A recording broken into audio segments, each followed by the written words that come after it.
如果你是一位爱狗人士，又对韩国综艺有一定的了解，那么姜响亨这个名字你一定不会感到陌生。姜响亨，一位韩国知名的训犬师，凭借热门综艺节目《狗狗很优秀》中的出色表现和 YouTube 频道上的100万粉丝走红。他在训犬界的呼声很高，泫雅、舒华以及泰妍等知名艺人，他都曾带自己的爱犬参加过他的节目。然而，这位在公众眼中备受追捧的训犬师，最近却遭遇了意想不到的风波。前员工公开指责他为人面狼心的 PUA 大师，甚至在接受采访的时候情绪激动，泪流满面。突如其来的指控让人不禁疑惑，姜响亨究竟是一个训犬天才，还是一个令人难以忍受的上司？他与员工之间究竟发生了什么？今天我们就来聊一聊姜响亨与员工之间互相网暴的事件。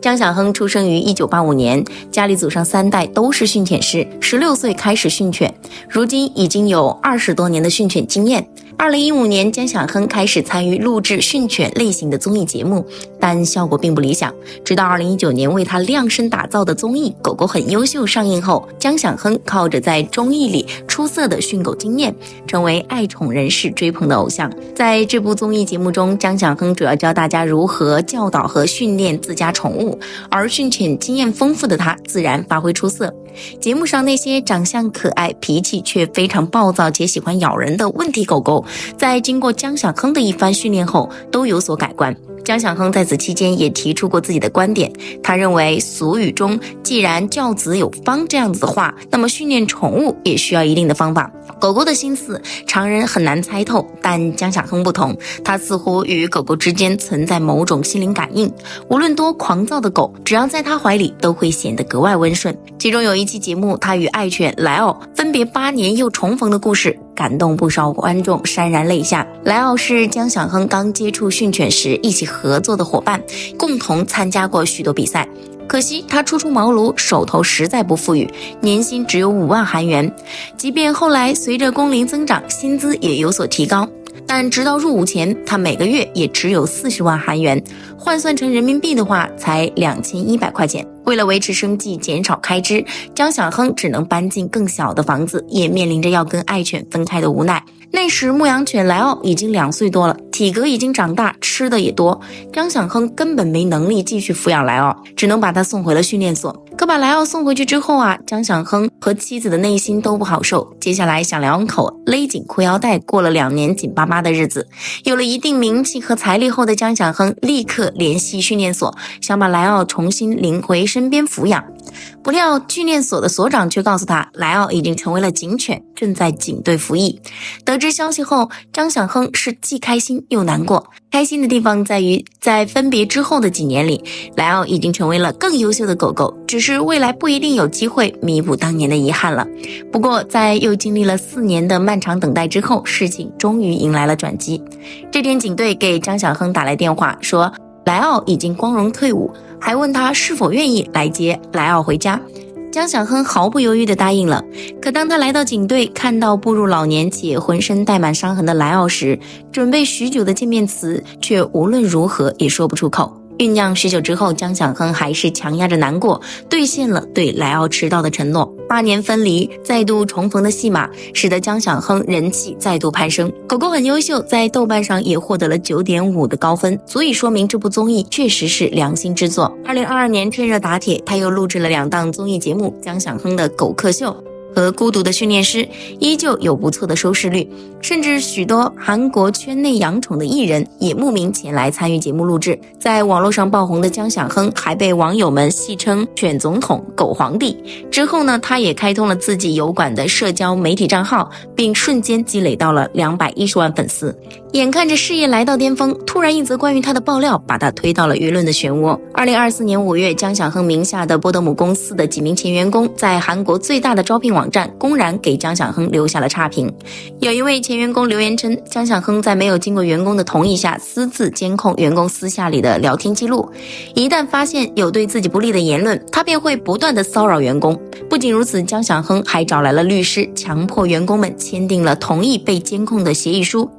而另一位前员工也留言道，自从离职之后，他就一直在接受抑郁症、恐慌症等心理疾病的治疗，只因在职期间受到了老板姜响亨和老板娘苏珊长期的 PUA 人格侮辱，并要求他处理工作之外的事情，导致他身心疲惫。除此之外，姜响亨还曾说过给员工钱真的太浪费了之类的话，让员工们伤透了心。随着事情持续的发酵，不少媒体记者和自媒体都争相报道起这件事件，许多网友对此事议论纷纷。正当大家忙着吃瓜时，又有一名前员工在姜响亨社交账号下面评论道，自己曾在过节时收到被装在排泄袋里的6罐午餐肉，让他觉得备受屈辱。眼看着事件越闹越大，韩国 GTBC 电视台也针对此事件采访了几位爆料员工，其中接受采访的 A 小姐声称，姜响亨在公司里安装摄像头监视员工工作，不仅如此，他还在更衣室安装了摄像头，偷窥员工们换衣服。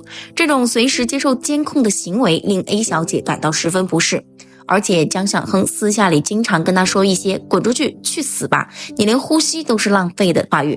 当然，不仅 A 小姐会受到此等恶毒的言论，其他员工也爆料曾遭受过姜响亨的谩骂。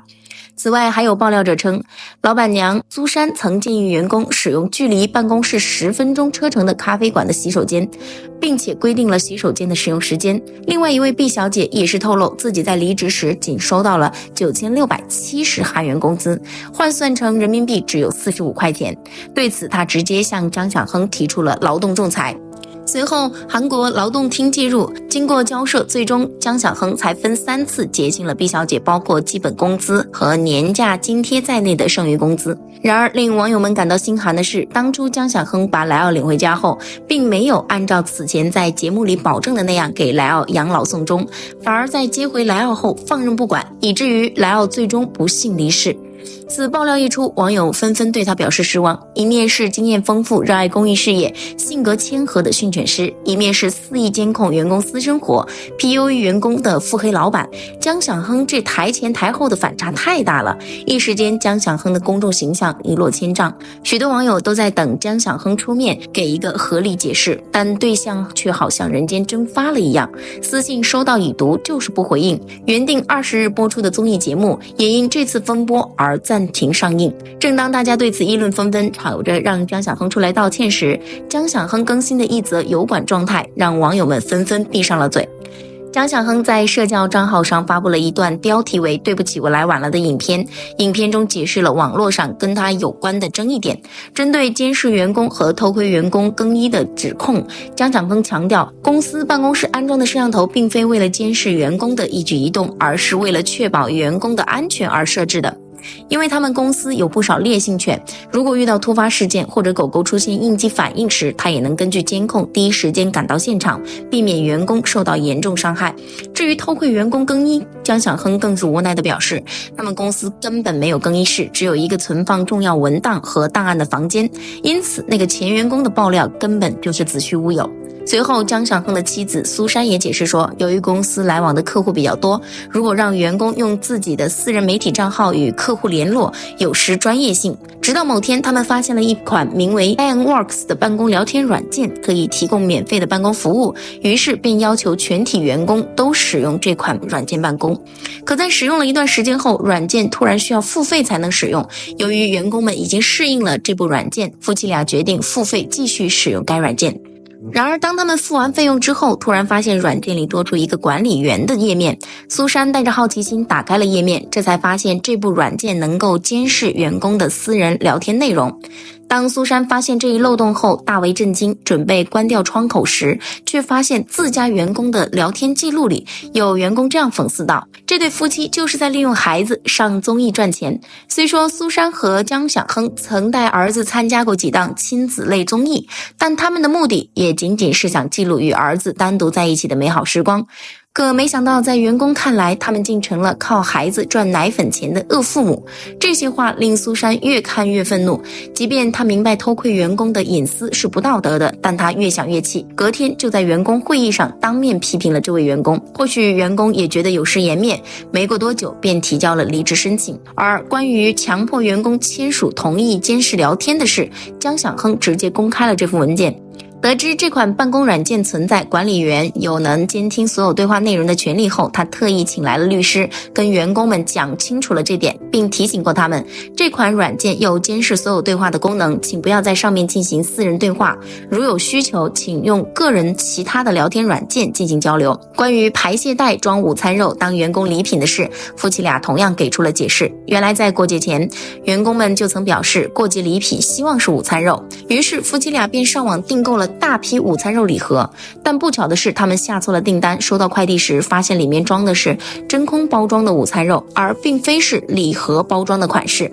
夫妻俩也曾和员工解释过，并在征得他们同意之后，才用公司里的塑料袋替代了礼盒。再者，关于经常辱骂员工的指控更是无稽之谈。江小亨称滚出去，去死吧，你连呼吸都是浪费的等话术，绝对不是从他嘴里讲出来的。他声称自己即便是处于生气状态，也绝不会说脏话，任何熟悉他的人都可以为他作证。他认为这一点完全是部分员工们的肆意诽谤，是莫须有的罪名。关于仅支付员工9760韩元工资的指责，苏珊称这位员工是个只拿提成的合约工，而且这位员工离职前并没能把手上的项目负责到底，以至于后来许多客户跟公司提起了退款，扣除税金后，这位员工只剩下了9760韩元的提成。当然，江小亨夫妇也觉得这笔金额难免有些过于苛责了，于是在接到劳动厅的通知后，立马重新给这位员工计算了工资，随后把剩余的工资悉数汇给了该员工。关于最后狗狗莱奥的死亡，江小亨声称考虑到莱奥是大型猎犬，出于对员工人身安全的考虑，他每天都会在员工们还没上班前或者下班后独自留下来彻夜照顾莱奥。只是莱奥已经步入老年，再加上在警队留下过伤病，即便他再怎么悉心照顾，莱奥最终没能逃过死亡。随后，莱奥的主治医生也公开表示，江小亨对莱奥的照顾很细心，根本不存在虐待一说。视频中，江小亨还公开了莱奥和他们一家曾经录制的视频和图片，并且一再表示他们全家对于莱奥的离世都很难过。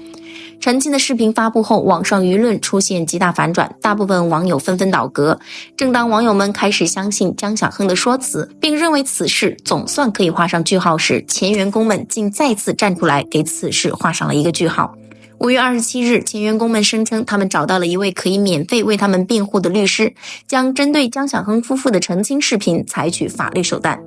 这些员工在看过江小亨夫妇发布的澄清视频后，纷纷吐槽江小亨的脸皮太厚了，撒谎都不带脸红的。他说没有安装摄像头监视员工，可有员工爆料此前在日本旅行时发现公司里的一个摄像头坏了，隔天便叫来了维修人员修复摄像头。如果他没有监视员工，那他是怎么发现摄像头坏掉了呢？这种情况员工们想想就感到害怕。再有，江小亨声称自己不会说脏话，但有位员工声称自己手机里有他骂人的录音，只要网友们想要，随时可以播放给大家听。对此，网友们也被闹得心烦了，纷纷留言道：员工手上有录音证据，为何不早点拿出来？或者拿着录音证据直接报案起诉江小亨夫妇，为什么非要等事情闹得沸沸扬扬了才说手里有录音证据？总而言之，前员工们吊人胃口的爆料，让网友们对他们的证据和爆料内容也产生了质疑。随着事件不断发酵，江小亨夫妇照片和资料出现在了韩国各大论坛上，甚至有些网友发挥关系网，人肉出苏珊曾是韩国邪教组织统一教会的成员。这些事情孰真孰假，一时间让吃瓜的网友们迷失了方向。不过唯一肯定的是，江小亨受此事件影响已经多日没有公开露面，就连他的综艺也停播了好久。至于此事件日后会不会再出现反转，结局又将如何，谁也不敢轻易下定论。家庭作坊式的经营模式，韩国特有的高压工作环境，以及韩国媒体对流量和人气的追逐，共同构成了这场舆论风波的根源。随着舆论的不断反转，我们不禁陷入了深深的思考，究竟什么才是事件的真相？在这个互联网信息错综复杂的情况下，我们作为看客应该保持理性的思考去面对舆论，而不是一味的跟风评论，让无辜者受到不该有的网暴。至于真相如何，交给时间和法律来定夺，我们能做的就是保持理性，静等真相浮出水面。